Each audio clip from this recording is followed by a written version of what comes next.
Here is Second Chronicles 18, one of the most dramatic chapters in the entire book. Stick with me because you're going to see. It shows how a good king can make a terrible alliance and how God warns through a brave prophet, okay?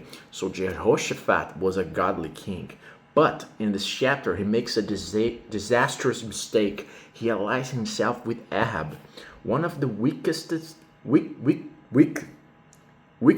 kings in Israel history. This chapter shows the danger of bad alliances, the difference between false prophets and true ones, and the courage of a prophet who speaks in truth, the truth alone, okay? So the first part of this chapter covers Jehoshaphat makes an alliance with Ahab.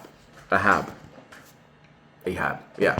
Jehoshaphat had great wealth, honor, God's favor, but he makes a fatal political decision. He allied himself with Ahab by marriage. His son marries Ahab and Jezebel's daughter, Athaliah, which will cause massive trouble in later chapters. Okay, Jehoshaphat visits Ahab, and Ahab manipulates him into joining a war against Ramoth Gilead.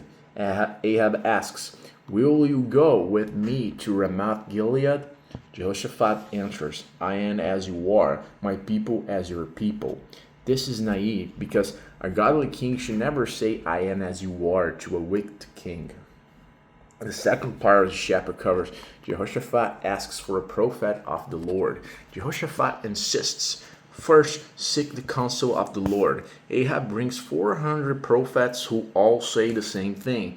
"Go, God will give you victory."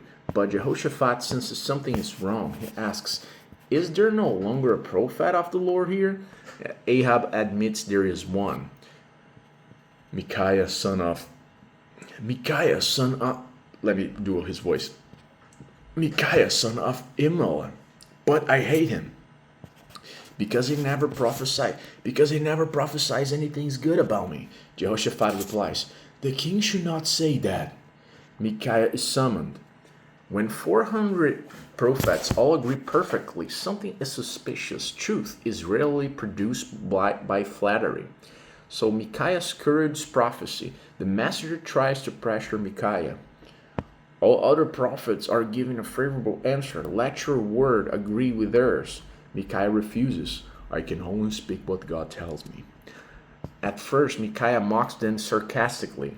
"Sure, go and prosper. God will give you victory," said with ironic tone. Ahab snaps. "Swear to me that you tell the truth." Then the real prophecy comes. "I saw all Israel scattered on the hills like sheep without a shepherd," meaning Ahab will die. Then Micaiah reveals a heavenly vision. God asks, "Will entice Ahab to attack Ramoth Gilead?"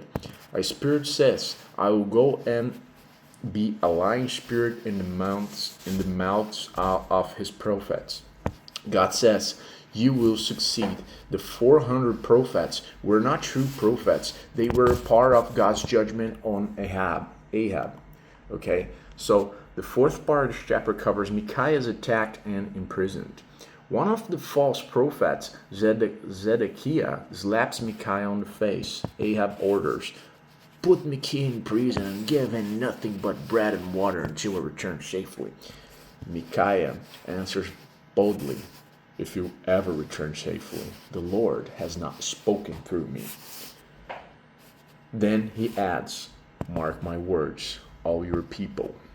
Micaiah stands alone against 400 liars, a corrupt king, and a public mockery. This is fearless faith. The fifth part of the chapter covers the battle of Ramoth Gilead. Ahab tries to outsmart God. He disguises himself as a regular soldier. He convinces Jehoshaphat to wear his loyal robes, putting him in danger. When the Syrian soldiers see Jehoshaphat, they chase him, but realize he's not Ahab and stop. Ahab thinks he has escaped, but then someone drilled his bow at random and hit the king of Israel between the armor plates. Not random. God's arrow always hits its target. Ahab dies at sunset. You can try to outsmart prophecy, but you cannot outsmart God.